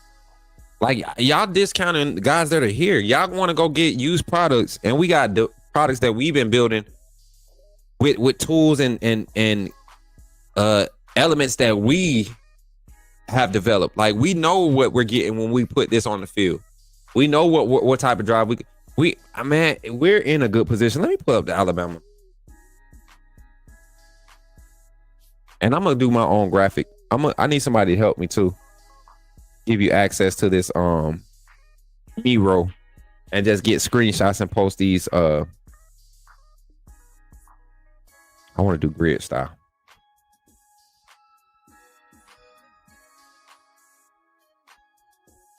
I got to do by position.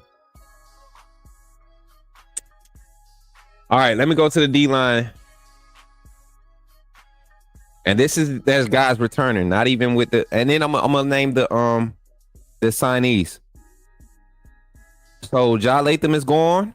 LT Overton eligible to come back. James Smith is back. Keon Keeley, redshirt freshman, is back. Asai Faga, freshman, back. Jordan Renard, redshirt freshman, is back. Jeremiah Beeman, true freshman. I think we keep forgetting Jeremiah Beeman was a true freshman this year. Dang, we tripping. Jeremiah Beeman, true freshman, he's back. Edric Hill, 6'3", 275, he's back. Actually, Edric Hill is 6'4", 280, 290. He's back. Tim Keenan, still eligible to come back. Does he come back? He's still eligible. He has another year. Deontay Lawson has another year. Don't want to see him back, but that's the linebacker. So, this is serious, y'all. Let's think about it. Tim Keenan, Edric Hill, Jeremiah Beeman, Jordan Renard, Asai Faga, Keon Keeley, James Smith, LT Overton, and then add Steve M. Duma, Cavante Henry, London Simmons. Like who? What more do you need? What more do you need, Christian? What more do we need, Christian? Is that not a good group to go and develop? To finally get them out of the old mindset of having to play a 2-gap scheme and hold people up and actually shoot gaps and be aggressive in it like they were the last 4 games of the season? Being more efficient in tackling because you're more comfortable with your assignments. Why not take that chance instead of going and spending extra money on? Come on, let these guys that you're developing create value for themselves. Juvie, what's good, man? Juvie, you got them $2. You should have went and grabbed you a wristband, boy. Should have went and grabbed you a wristband. We got some crazy content for y'all tomorrow. I don't want you to miss out, my boy. Appreciate the $2. Little receipt. Go to bed.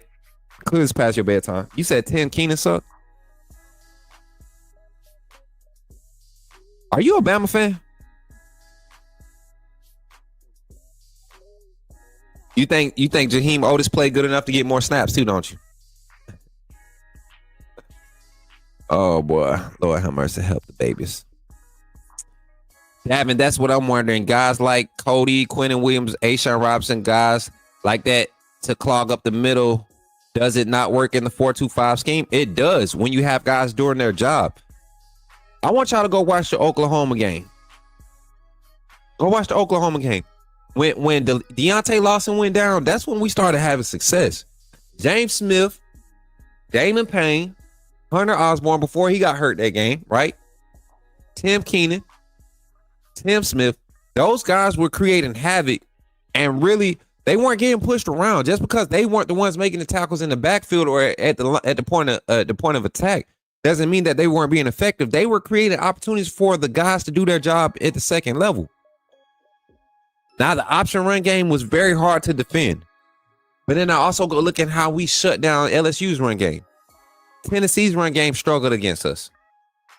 When guys were executing the 4-2-5, when your defensive tackles were in the 1 technique or in the 0 technique, the 1 eye or the 0, and they really pushed gaps and shot gaps, the stunts, they slant with forward momentum, not side momentum.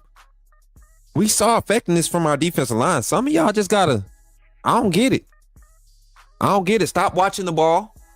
How about this? Stop watching the ball, because a lot of y'all will watch where the ball is and then be like, oh, he was out of position. But no, go watch the play. He was in position. He just missed the tackle.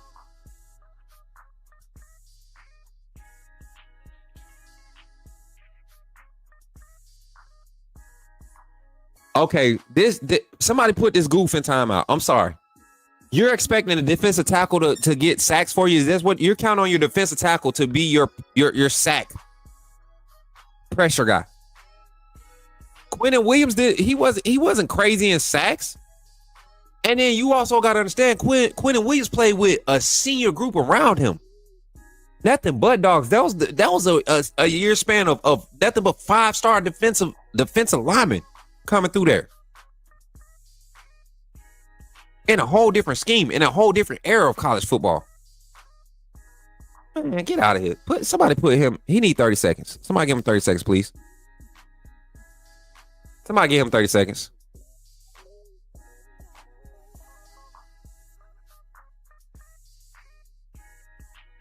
Like, bro, this I don't get it, man. I don't little receiver. I don't get what you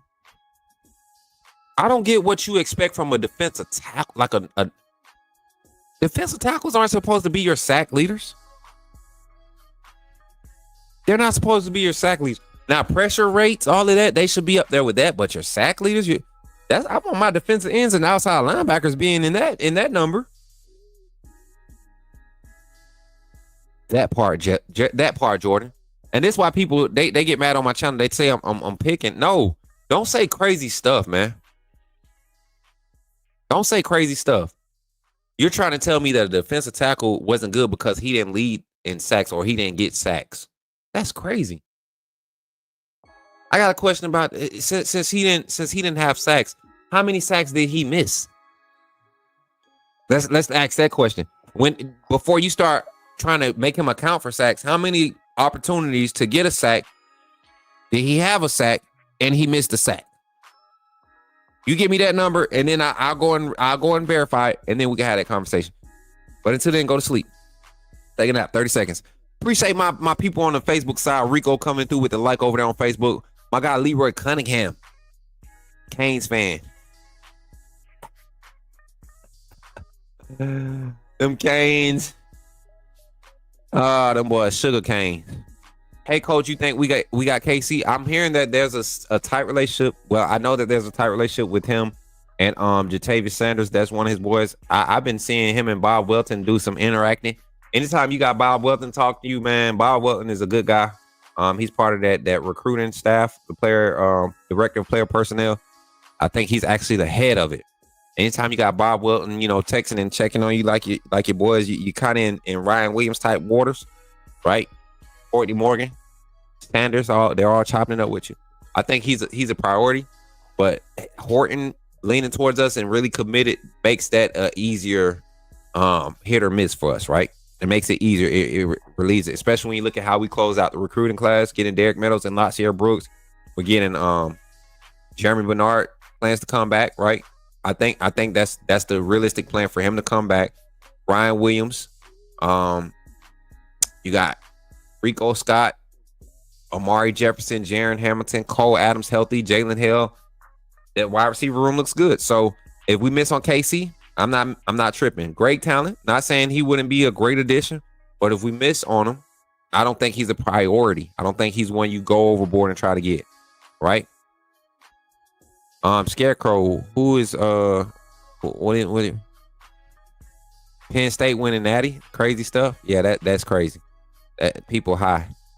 Well, it's been a minute since I've been on here. How do I get the wristband? Oh, they got you. Lil Receiver don't know what they're talking about. They gotta be a hater. Think positive, not negative. Always something to complain about. We fixing to go 10-3. Hopefully, that's good for a first year. I mean, 10-win season. It'll keep the streak going. Other Rico's around. Cam Dewberry. I'd rather have Horton, bigger receiver. Casey, good but smaller. And he's another 5'10" guy, and I think we got enough of those builds. Ryan Williams fits that build, right? 6 foot, 5'11", 5'10" for real. If y'all look at Ryan Williams with that picture I took with him at the Alabama-Tennessee game earlier this year, he wasn't but like 5'10", 5'11". We got enough of those. Rico Scott is that same build. Jaron Hamilton.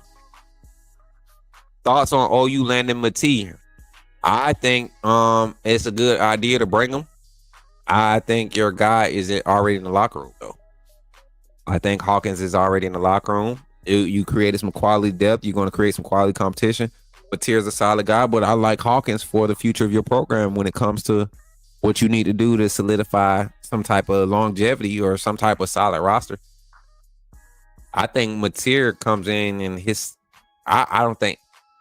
Who's your coordinator? That's the real question. Who's are you going to keep the same coordinator at Oklahoma?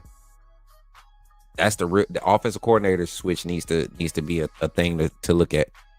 Yeah, Stevie. Do you foresee any coaches changes? Oh, EP, you missed a whole lot, man. You're gonna have to go back and rewatch it because it's late night. I feel KC going to Colorado. Me too. No, I don't think he's going to. I keep looking at KC and I keep reading Caleb Odom. But we know Caleb Odom just quote unquote is supposed to be going to Miss Ole Miss. I don't think he's going to Colorado. I think there's more opportunity for him at Oklahoma. There's an opportunity for him at Ohio State, right? There's an opportunity even at Oregon for KC, right? Texas A&M. There's a few schools in that mix. Colorado just more vocal about it. They loud.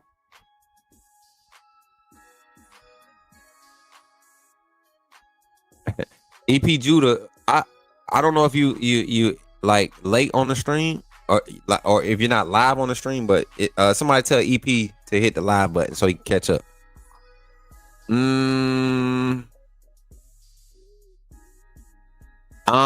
Promised Land 44. There is no immediate plan to have Bach work into the offense going into this game. I'm telling you that right now. Nick Sheridan kind of was like hesitant to answer that question because we might see a lot. We're going to see him on the special team side, and depending on how this game goes, if Ty Simpson ends up getting the torch passed to him, there's a passing of the torch moment. We could see a lot of different things to close this season out. I don't think they slow the game down. This is one of those games where you don't care about the scoreboard. You go.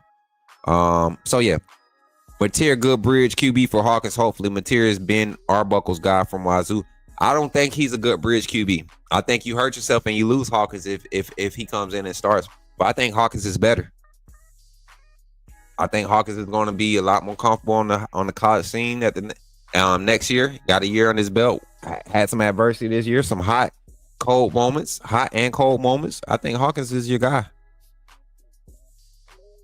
Hey, coach, you think our schedule for 25 looks tougher than last year? My opinion is yes. It could be. It could be scary. I think it is a better schedule, but I think it sets us up to be in position to, especially early in the season. And I'm gonna go ahead and pull it up. We could talk about it. Early in the season, I think we're more poised to handle that mid-season push. 2025, Alabama.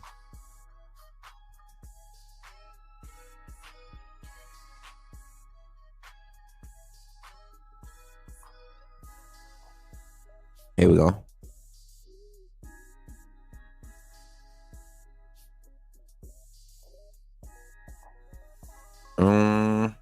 Do I got it right? Okay. All right, let me get this out of the way. All right, so check this out. Florida State, never count them out, especially with some of the stuff they doing in the portal. ULM, Wisconsin at home. We got to go to Athens. That's going to be a good one. I'm wanting to see what their quarterback situation look like next season. Vanderbilt, we get to bring them home, and we got to deal with Diego again, y'all.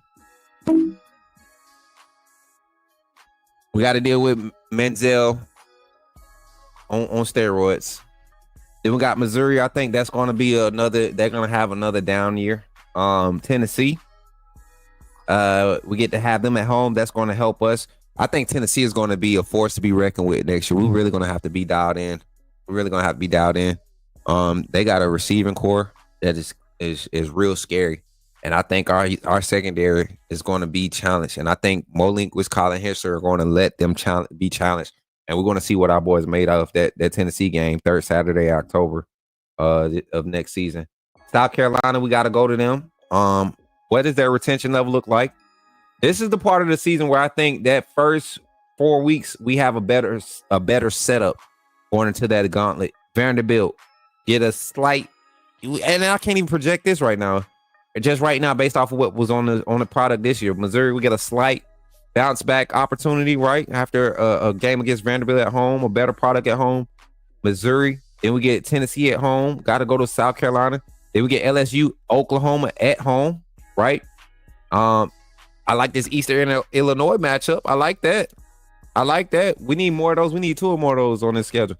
And then we got to go to the Piss Bowl.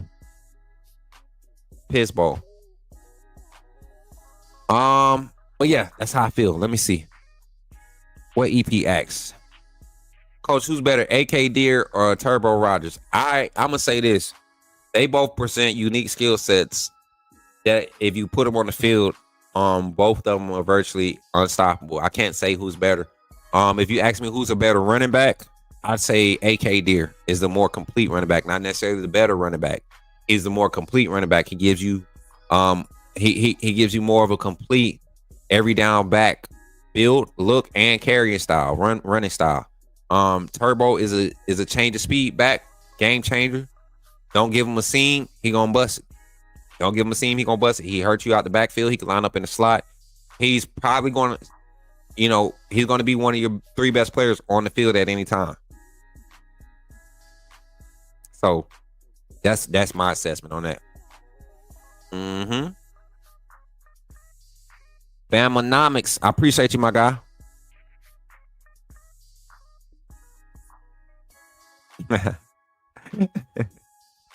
Not another. Duh, what's good, family? How you feeling? How you feeling, pretty lady? Good to see y'all in the chat tonight. DJ Jeremy, you just missed my take on the Concepcion news, man. Just missed it. Facts. That's what I said, Davin. That's what I said, because I think he's going to be utilized a lot in that facet at the next level. Let me see how many likes we got. Depending on how many likes, I might give y'all another rundown. We at 122. Got 150 in the chat. Can we get to 130? Can we get to 130 in the next 2 minutes? Can we get to 130 likes in the next 2 minutes? And I'll give everybody that's just coming in. I'll give y'all a rundown. The full rundown of tonight. What we went through tonight, and then we're gonna end the stream. Need 7 more likes. Can we get 7 more likes on the stream? 2 more likes. Golly, we went from 7 to 2. Thank y'all, man, for y'all support again.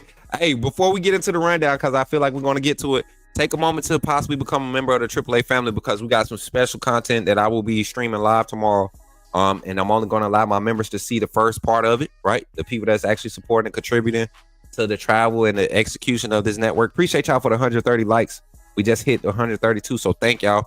But yeah, I'm gonna get y'all to this infomercial. Join the AAA family. I'm telling y'all, you do not want to miss it. This off season is gonna be. We're gonna do our Bama coverage, football. We're gonna do basketball coverage, but the youth football content, the IRL content,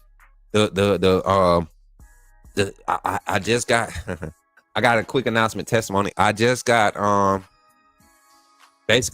requested to represent my first athlete in his recruiting process. And y'all know how I handle the negotiation, not necessarily the conversations and relationship process between Bama recruits and Alabama, and I don't even directly work for Alabama, right? I'm really venturing off into that facet, and there's some players y'all gonna be seeing. We're gonna help use this platform to help promote them and get them in front of a lot of eyes. But I'll be on the road a lot this summer for 7-on-7 camps for 2 of my guys, and getting their stuff out to coaches and different people that I've been able to network with. So that's what the Coach Smook Network is all about. That's how I stay connected to the sidelines and don't lose touch, because everybody knows me. I'm not called Coach Smook for no reason. I have a passion for coaching. So thank y'all for y'all support. And with that being said, think about becoming a member of the AAA family and supporting it and helping that vision be achieved and being a part of that vision. And the way you do that is by doing this. Check this out, y'all. Love y'all. Glad you chose to stop by the channel today. Just wanted to give you an opportunity to really become a part of this community here at the Coach Smook Network. We like to call ourselves the AAA family. The AAA stands for authenticity above all. We just want to give you an opportunity to become a part of this community because we're growing. And we're doing something special here as a fan base, not just for Alabama, but the fan community as a whole. We're creating an environment where it's safe to be yourself, be authentic, and meet people who share the same passion you share, whether it's for the same team or not. You simply start by just clicking the link provided to you by one of the moderators in the chat, or it'll be pinned to the top of the chat. Click that link. It'll bring you to my homepage. When you get to my homepage, make sure you hit the notification button and turn on all notifications. And each level has its perks. You can go through and read each perk. As we continue to grow, new perks will be added to each level. One thing we would like to highlight that all AAA members are greatly appreciated. It does not go unnoticed that you have taken time and hard-earned money to support this channel. If you really want to get interactive with the community and find out what's going on, think about joining our Discord family. This is where you can get into all the fan talk of the community, and also there are networking opportunities. Please be mindful that there are rules and that we expect everyone to treat everyone with respect. Also, if you're looking to partner with Coach Smook Network or sponsor, please hit us up at coachsmooknetwork@gmail.com and our staff will get back to you in a timely manner. I'm your boy Coach Smook of the Coach Smook Network, and I thank you for supporting this channel.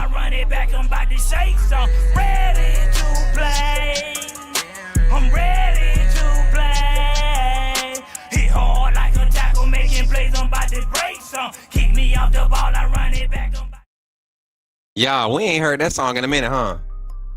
We ain't heard that song in a minute. But again, we gonna reach our like goal. So let's get into it. Let's do this final rundown. I just want to give a shout out again to Kelvin Williams. I'm sorry, Kelvin Williams, for the $15 donation, direct Cash App donation, man. You know what? When y'all do that, I don't think y'all understand. There have been people in the community that have, when we've tried to get projects done, You know, they've always said, "Hey, hit me up if you need help with something." And I can hit. It's a few people in the community that I'll be like, "Hey, we're trying to get this done today. Need to put some gas in the tank." Y'all know my situation. If you've been following, you know what the grind has been like for me. The transition hasn't been the most ideal, right? But we've done it. And I say we. That's why I'm so appreciative. I try to make sure I stay humble and be appreciative of everybody that's contributed. But when you literally take time out and you take it and you have it in your heart to give out money, that means a lot. That means a lot, because I know what life is like in America right now with life, you know, grocery costs and everything. So I appreciate every effort to support this network. And I have to make sure I say that every time I come on screen. And when I don't, y'all check me. Keep me grounded. I like when people really keep me grounded. And as much as y'all think I'm cocky, I'm not. I really trust God in this moment. And I appreciate him for everybody that's been a part of this. So give y'all a little rundown. Tonight we started off with the conversation. There's speculation that and it's a realistic chance that Ryan Grubb might be one and done. We've seen multiple sources right on these stories, right? That's one that we kind of reference. Mookie Alexander from the Field Goals podcast and the Hawks Zone Rundown, somebody that covers the team and is a very credible source. And then we saw another one with SB. SB is a public nationally known publication that is used as a reference for reporting Seattle Seahawks news. So Ryan Grubbs might be out. Is there a return in store? And I went over my theory of that, how that will work out, what that will look like. Definitely going to be putting a little VOD out for that. But then also we started talking about the portal. Isaiah Horton trying to make this move quick. He's not trying to wait till the weekend with with so many other teams still in the playoffs and making moves. They don't have the attention to give him. And he's not one of those kids that's trying to be in the portal for a long time. I haven't heard anything about announcements of him trying to go and make other visits. It was pretty known that he wanted to be at Alabama, right? So we secured that case. Concepcion. You got to look at the product. If we're getting Horton, you look at who we got in this 25 class. You look at what's returning, what's possibly returning with Jeremy Bernard still up in the air. We're not sure if he's returning. But if Jeremy Bernard returns, I don't see where this is a schematic fit as far as getting the numbers you want, the targets you want. I don't see this being a good fit for Concepcion. So if we miss on Concepcion, but we're able to nail down Isaiah Horton, I think we win. But if we get both, even the better. But I think we might lose the likes of maybe a Jalen Hale. We might lose the likes of a Amari Jefferson or a Jaron Hamilton, guys who are really on the 5th and 6th slot of that rotation, fighting for that 5th and 6th slot. You lose those guys because of Concepcion and Horton signing. So we went through that. And then I think we kind of just left off on the topic of just, really putting in perspective what this season turned out to be, a different level to measure things, and seeing the realistic possibility of Ryan Grubb making his transition back into the college game and taking the job at Alabama. And we talked about a few other things earlier today, but that was the gist of tonight, right? Chat had a couple phone calls, few perspectives that we dialogued about. Pretty good stuff, right? Pretty good stuff. Appreciate everybody. Appreciate y'all support, man. Big news, Coach Smook. I'm glad to see you growing your channel. I've been down with you since it was just you and Kyle holding it down. Continue success, and I'm supporting you, my guy. Appreciate that, Christian. I'm gonna tell you right now, if you was just catching on when you see me and Kyle, you was still kind of late. Some people let me see if I can scroll and see. Most of them is sleep. Some of y'all were in here when me and KT were laughing about it today. Kimberly were laughing about it today. Some of y'all were in here in January of this year. January 23rd, 28th, January 23rd, something like that. No, it was the 24th, January 24th, when I made the announcement that I was shutting down this channel to go and be full-time at Bama Football on YouTube. I stopped doing Bama content on this channel. So, yeah. Jeff Horn said, do I think Grubb come back? Hey, I got some stuff to read for you. Got some stuff for you to read to go. I'm not just talking, man. This story was written December 17th. What's today? The 18th? Was the 19th in some places. This was yesterday. And then there's another story that was out 3 weeks ago.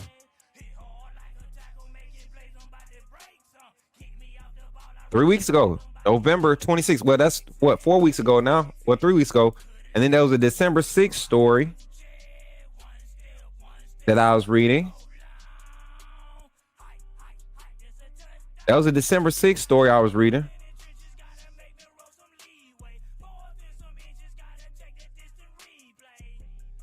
It's a Common News tribute. This it. Is this it?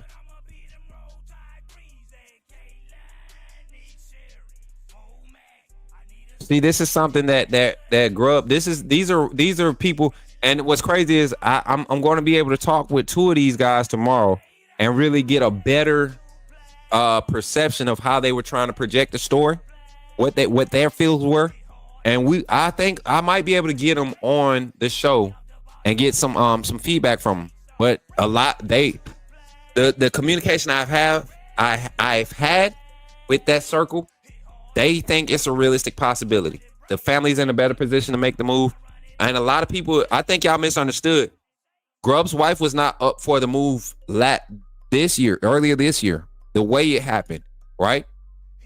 She wasn't a fan of it. She liked Alabama. There's a lot of opportunities for her and what she does to really gain some what they call it. Not self-worth. What is it? It's not self-worth. What's your value? What's your net worth? To create some net worth, right? Especially, her being in the political field, I believe, right? We know how political Alabama get. Yeah. No way we're almost at 150 likes. No way we're almost at 150 likes. We need 10 more likes to get to 150. Can we get 150 before we get out of here? We got 13 minutes before I close the live down. Yo, Coach, will you be at the Georgia game next season in Athens? Yes, I will. I will be there collabing with the Tailgate Party Committee, the best tailgate party road show or show on event producers, Mastermind Media Group, man. And if y'all want to meet us there, the AAA community will be at the game again because they're a lot of their support base. A lot of their support base and people that really support Mastermind Media Group. They got a big Georgia following. As a matter of fact, Malik, I'm gonna show you where Coach Smook gonna be at next season for the Georgia Alabama game. I'm gonna show you what Coach Smook gonna be doing. Give me a second, chat. Y'all want me to show him? And then we're gonna get out of here after this. Oh man. You know what it is, y'all? So it ain't that I put something in my eyes. Is when it get late and I get tired, my eyes get dry. Y'all remember the other night when this happened? My eyes started tearing up. I'm crying. It's not fair. Take the glasses off. All right, let's see. Bots.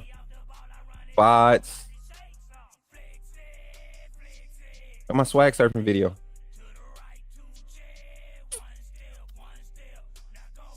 All right, here it is. Check it out.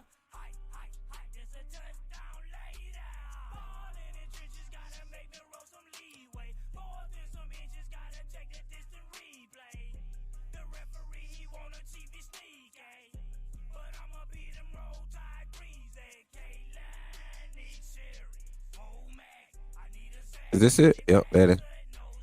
All right, check it out. This is where I was this year.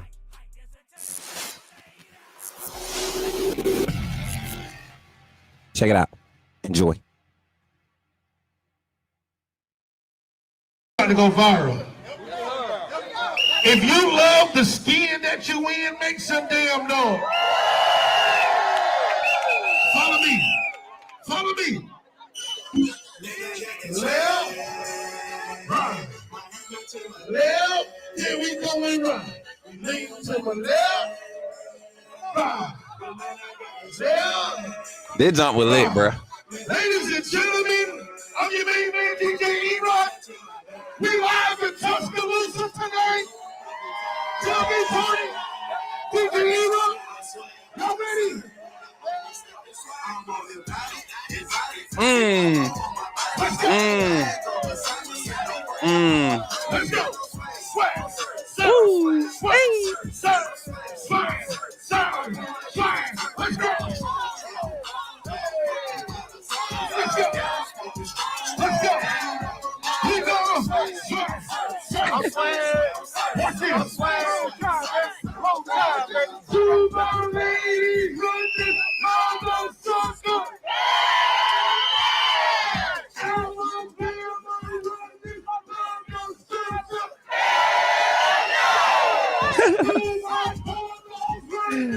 Tell me y'all wouldn't enjoy this, man.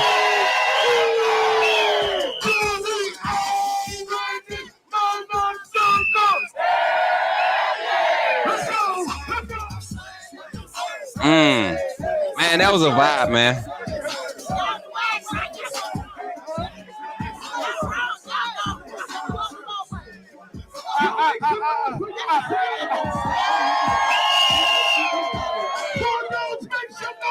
Bruh. Y'all, when I say that was a vibe, that whole day was a vibe. So if y'all want to be a part of that next season, yeah, you definitely go. Yeah, see, you need to get that wristband so you can stay in tune with everything, man. I'm telling y'all, that jump was a whole vibe the whole day. Zack was there. Who in the chat was there? Susan. Was Susan there? Susan was there. Zack was there. Who else in the chat? I know Ryan probably in here watching, but ain't saying nothing. Ryan was there. Who else was there, man? We had, bruh. It was so much fun. A lot of folks that was there, they probably not in here right now, but it was fun, man, and it was a vibe. So hopefully next year y'all see how we do when we get together. Yeah. Hey, save up for Athens next year. And my thing is, I would love to have it to where if we have a serious group of supporters that want to go in and we book a room in Athens, we go ahead and start getting hotel rates to where we have a AAA rate and we turn that into a whole weekend event. That'll be the second one of the year, because if you all don't know, A-Day is our first AAA community full link up for A-Day. We will be having a A-Day weekend, a AAA weekend. And A-Day is going to be the main event. And then we'll do our annual bowling like we did this first year. We didn't even know that we were going to be Coach Smook Network when we went bowling. And man, what's crazy is nobody in those pictures is really rocking no more. Let me think. The first bowling trip, X. Still here. KT. Cole.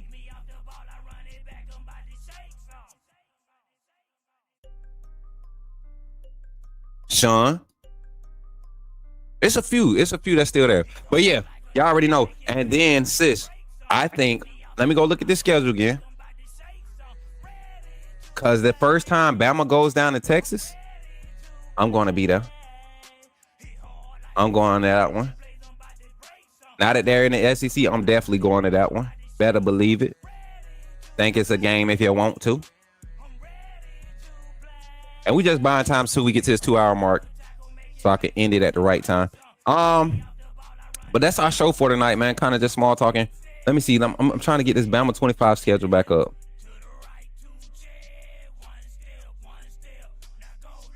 I want to see the 25 schedule.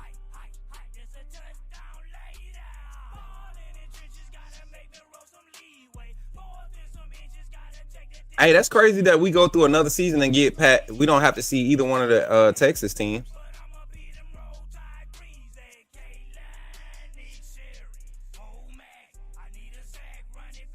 My finger's not working right. That means it's time for me to go to bed. Hey, do y'all like this vibe? Because this is kind of like what it was when I was. This is kind of reminding me of my gaming content. Do y'all like these vibes like this? Or is the show just getting too stagnant and y'all getting bored? Let's be honest, because we almost at the end anyways. But was tonight's show solid? I want real honest My boy said that's one of the many. But let me know for real, like real feedback. I don't need y'all to, sugarcoat now. Definitely when y'all come in the chat, and you want to make suggestions, drop them in our suggestions. Hashtag suggestion in the Discord, and make it solid. I got moderators. They not playing with y'all. They not playing with you. Not just me, but they not playing with y'all. But Nay, the Georgia game, that's the one you're gonna have to fly into, sis. Look, we got connects. We're gonna make it happen. We're gonna make it. Late night vibes are where it is. For real, you think so? That's what's up, man.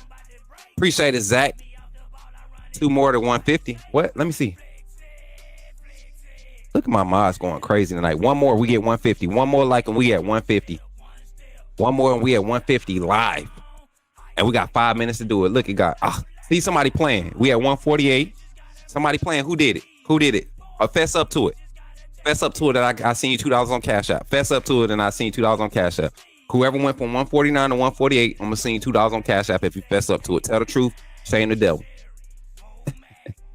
We can't tell the truth. Tell the truth and then put it back up there.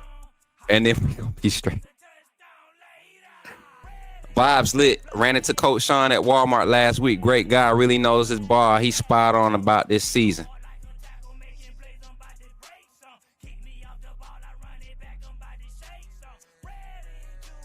Everybody's entitled to their opinion, Malik.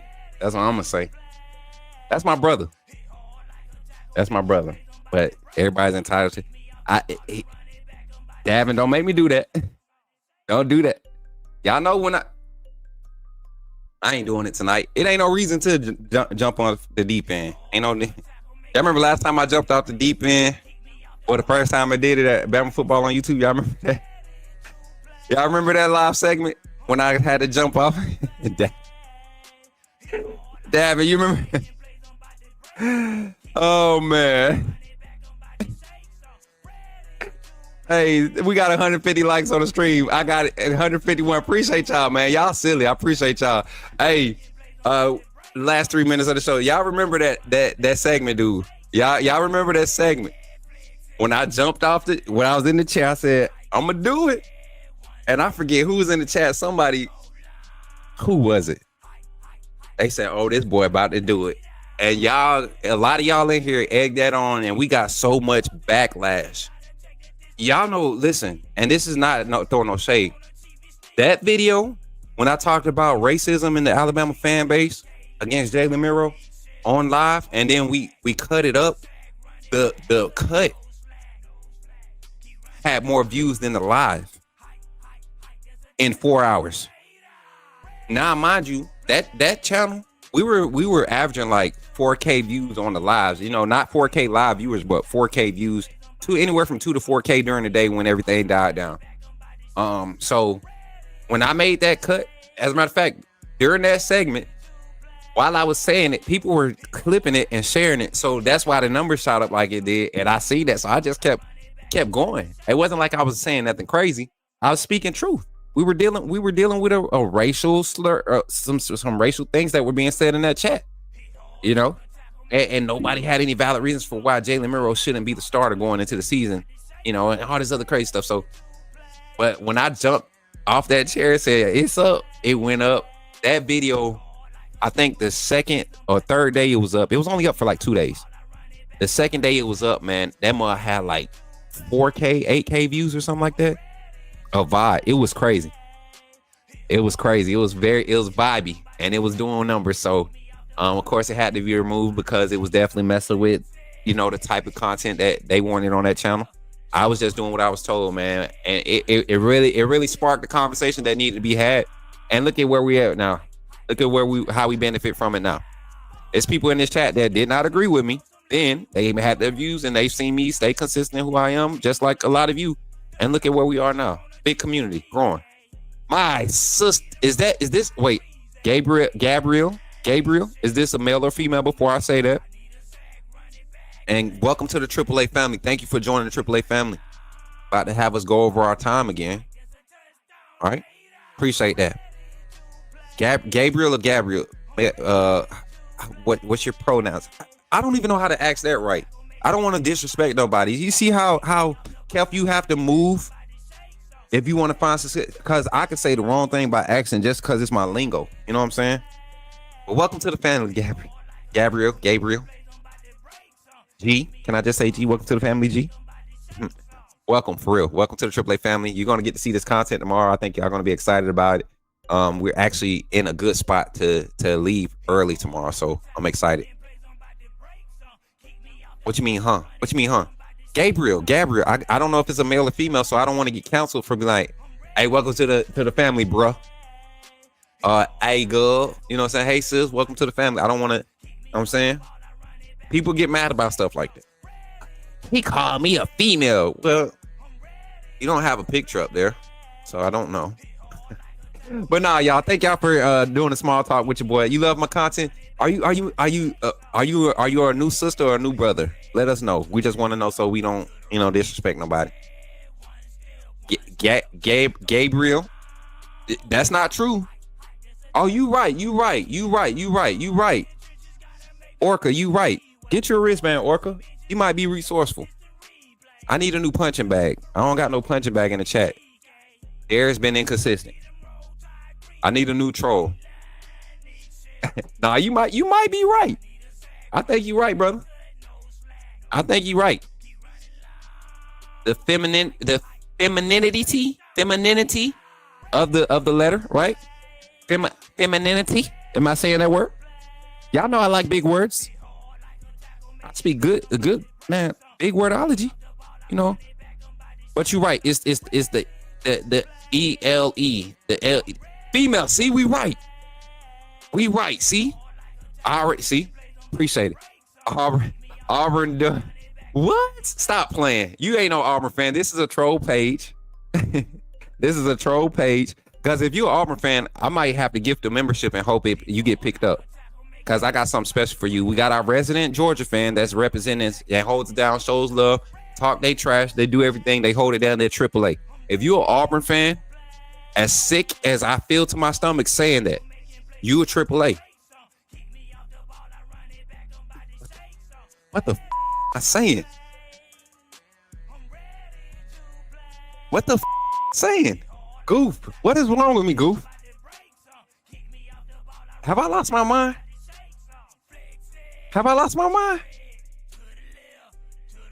Something is seriously going wrong with my head right now. Did I just say? Did I